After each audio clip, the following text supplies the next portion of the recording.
Continuamos con esta hora de análisis de Sin Filtro. Vamos al sondeo que hemos lanzado en redes sociales, en la cuenta de Twitter de Guatevisión. ¿Qué pasará con el exministro Eric Archila? El 53% dice primero que regrese al país.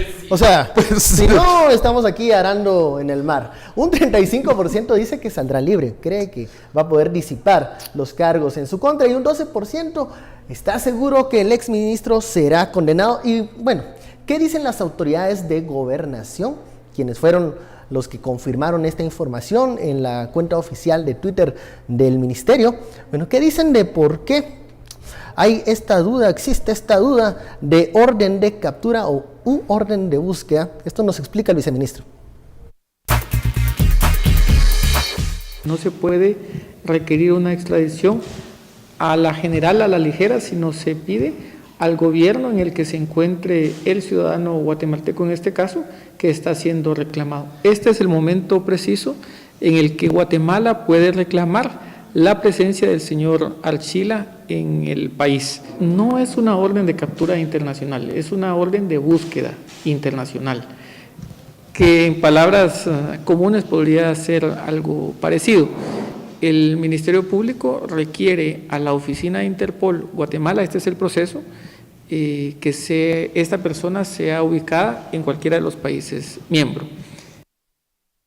Son las declaraciones de los funcionarios del Ministerio de Gobernación que explican esta diferencia entre orden de captura y orden de búsqueda. Pero sigamos contextualizando este caso del exministro Eric Archila. Hagamos un poco de memoria de las acusaciones que pesan sobre el exfuncionario. Recordemos el tema de la cooperacha, ¿no? Esta, digamos, organización de funcionarios que en su momento buscaban agradar al expresidente Otto Pérez Molina por medio de regalos lujosos. Esto para mantenerse dentro del círculo más íntimo del presidente de la República en aquellos años. Algo que la CICIG le siguió la pista y hoy son señalamientos serios en contra del exministro. ¿Qué otras cosas o qué otras aristas podemos ver de este caso, Daniel?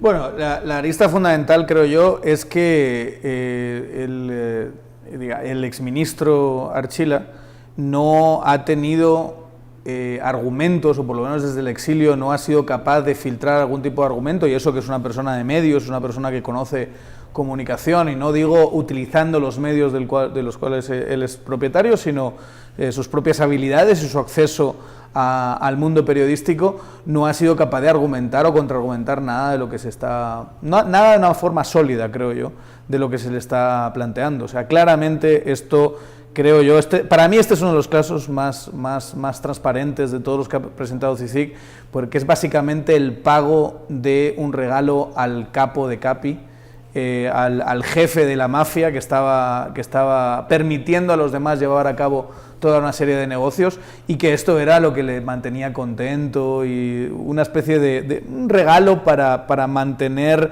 el privilegio de tener acceso a esa posición de poder, que yo estoy convencido que el exministro Archila también utilizó para su propio beneficio. ¿Qué significaba esa posición de poder? O sea, ¿por qué querer agradar tanto al presidente de la República en ese entonces? ¿Por qué quererse mantener dentro de la rosca? El diario Prensa Libre nombró a el juez Gálvez como el personaje del año 2016. En la entrevista que da a Claudia Palma, creo que es la reportera que escribe pues toda la nota, el juez Gálvez lanza líneas muy finas con relación a qué es lo que está sucediendo. Y uno de los puntos que el juez Gálvez lanza es la reconfiguración de estructuras. Y yo creo que a mí me sorprende que no veamos que después de cooptación del Estado realmente lo que sucedió es que se empezó a movilizar todo la cloaca, a reorganizarse y a reposicionarse. O sea, estos son unos.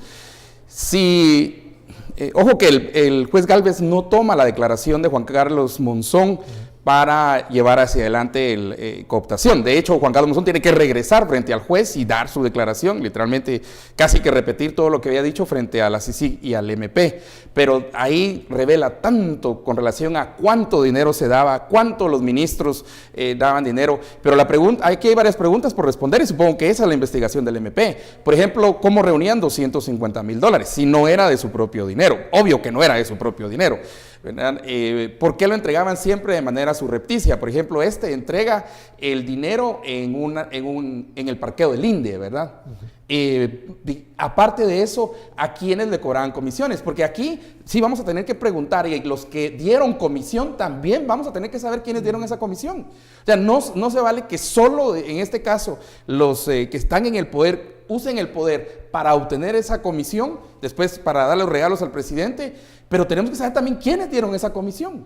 Y yo creo que esa es la información ahora que hay que irle agregando a cooptación del Estado. Porque no es solamente que tuvieran el dinero, no es solamente que le dieran regalo al presidente, es también que hay gente que dio esos dólares para que entonces pudieran hacerle los regalos caros al presidente. Yo pregunto, ¿Eric Archila podría ser un eslabón para profundizar en esa investigación y ser un colaborador eficaz en algún momento? Todos. Ahora bien, y lo mismo con Sinibaldi, Además, dos ministerios muy importantes. Lo que tienen que hacer, si quieren ser colaboradores eficaces, y parece que está bastante claro, por lo menos que Sinibaldi sí quiere serlo, es ofrecer algo que no tiene la investigación. O sea, tienen que... Y ahí sí, yo los sentaría y no les exprimiría al jugo todo lo que pudiese, porque ellos tienen muchísima más información y tienen sobre todo señalar dónde es que estuvieron los negocios y dónde está... Básicamente lo que hizo Monzón, pero a una escala, yo diría que mayor. Tendría que ser información nueva para que sea tomado en cuenta con seriedad por la Fiscalía. Mucha de la información que tienen es de los arreglos que ellos mismos hicieron, que seguramente algo le compartieron al presidente, pero que ellos son autores fundamentales. Entonces ahí hay un gran dilema, en qué es lo que le puedes dar y a cambio de qué se lo vas a dar, obviamente. Porque el incentivo de ellos es tirarle a... Los únicos que están por encima de ellos son Rosana Baldetti y Otto Pérez Molina, pero ¿qué tienen, o sea, cómo lo pueden hacer para que ellos no se vean tan perjudicados? Porque yo estoy convencido que cuando tú tienes a alguien dando esta clase de regalos solo por mantener contento al jefe, es porque tenía acceso a muchísimas otras cosas, que tienen que ver, en su caso, con concesión de licencias. Sí, que tienen pero fíjate que aplica al gobierno del PP, pero aplica también a este gobierno. Mami da dinero para la campaña, el nene de mami, ministro, pues, ¿verdad? Disculpen, televidentes, esto no puede seguir así. Esas cosas no se compran. Pero lo que estamos viendo es que hay una compra enorme de puestos en el gobierno. Sobre todo eso es cooptación, ¿no? Sobre todo ministerios. O sea, mami da dinero para la campaña, ¿verdad que sí, Jimmy? Y entonces, entonces, Fifi, ministro, ¿verdad? Ay, no se vale. Es que eso es lo que tenemos que parar. Ahora, la responsabilidad de estos exministros, exfuncionarios, no se puede reducir solo por el hecho de que vayan a dar mayores detalles de cómo funcionaba este pago de comisiones, si existía, y que les permitía luz verde para hacer de las suyas con toda libertad. O sea, sí tiene que haber una responsabilidad. Hay muchos mensajes de seguidores en redes sociales con la etiqueta SF Archila que se sienten decepcionados también porque ven que es un trato diferente que se le da a estos exfuncionarios y que ¿por qué no se giraba esta orden de captura con mayor eficacia, con mayor rapidez? Lo que hablábamos en el primer bloque. Hubo aquí un desinterés de las autoridades o una irresponsabilidad al no tener claro quién era el que ejecutaba esta orden internacional, cómo se hacía, o es que importaba porque era Eric Archila o es Alejandro Sinibaldi. Ahí tenemos un dilema que siempre vamos a tener en estos casos. No conocemos toda la información. Se necesita hacer una investigación mucho más profunda de exactamente en qué eslabón falló todo esto, pero yo le invitaría a la audiencia a pensar que muchas veces lo que consideramos que es la mano de alguien que tiene un interés especial y que está protegiendo a esta clase de actores oscuros, a veces simplemente es pura ineficiencia, ineptitud, el dejar las cosas hasta el último momento, el que se le olvidó que había que mandar un... Yo, por ejemplo, y eso lo están diciendo bastante los tuiteros, ¿cómo podía ser que el consulado de Miami, al que supuestamente se le informa cuando se detiene a un nacional, como es el caso de Eric Archila, lo tienen 10 días y como el consulado de Miami, no sé si no se entera, o si se entera no da la información para que se muevan las autoridades guatemaltecas.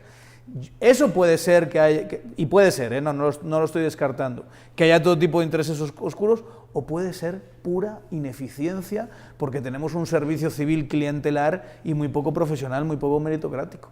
Y eso hace que nuestras instituciones funcionen muy mal. A veces no hay una gran conspiración detrás, a veces simplemente las cosas, la gente que está ahí es ineficiente. Y bueno, hay que hacer, creo que, una aclaración, una explicación. Muchas veces Interpol siempre anda, pero en búsqueda de narcotraficantes, de terroristas, de otro tipo de perfil, de más buscados, ¿no? Y a veces estos casos de corrupción son los menos, pero bueno, no estoy diciendo que esa fue la razón. Mira, pero una cosa es que estén denunciados en Interpol. Otra es que los busquen, pues. Disculpa, Claro, pero bueno, una pero cosa es en este que caso ya estén lo en la tenían. lista. En este caso lo tuvieron 10 días encerrados. Sí, por eso te digo yo, una cosa es que estén en la lista de Wanted, ¿verdad? The Most Wanted. De los más buscados. Los más buscados. Y terroristas son los primeros. Interpol, Siempre. por presión de Estados Unidos, son los terroristas que tienen ahí. Y de plano les interesará más los sirios que cayeron aquí en Guatemala ayer fue, ¿verdad? Sí. Que posiblemente Eric Archila. A nosotros nos interesa más Eric Archila, por supuesto, y Sinibaldi, y Alba Lorenzana, y Luis Mendizábal, y Alan Marroquín, y ahí sigue la lista de los prófugos. Otra cosa es que un buen mensaje que me gustó mucho es que la visa de Estados Unidos no debería ser tampoco impunidad. Y yo creo que ahí le están dando un poquito la razón al presidente electo Trump, cuando él decía que había llegado gente a refugiarse a Estados Unidos, pero que eran corruptos y que eran ladrones. Bueno, Eric Archila, ¿ves? Bueno, Alan Marroquín, pues. Que sigue allá, ¿no? Y sigue en su proceso. Bueno, vamos al Tampoco segundo. hay que descartar que el fallo ha sido de Interpol, que no es ni muchísimo menos una institución perfecta, que ha cometido errores en otros enormes. momentos. Sí, enormes. Pero Ha dejado sigue. pasar a casos que después los países se lamentan, ¿verdad? Y ahora el Ministerio Público pues dio a conocer su postura, que va a iniciar el proceso, ¿no?, de extradición de Eric Archila. Esto Sí, que va por relaciones, es ya- que va por relaciones ya por exteriores. todos los trámites es toda la correspondientes. tramitología, ¿verdad? Vamos a un Mejor que corte. lo deporten. Ya sabe, la etiqueta SF Archila. Una hora de análisis. Regresamos luego de la pausa. Correcto, la deportación es una opción.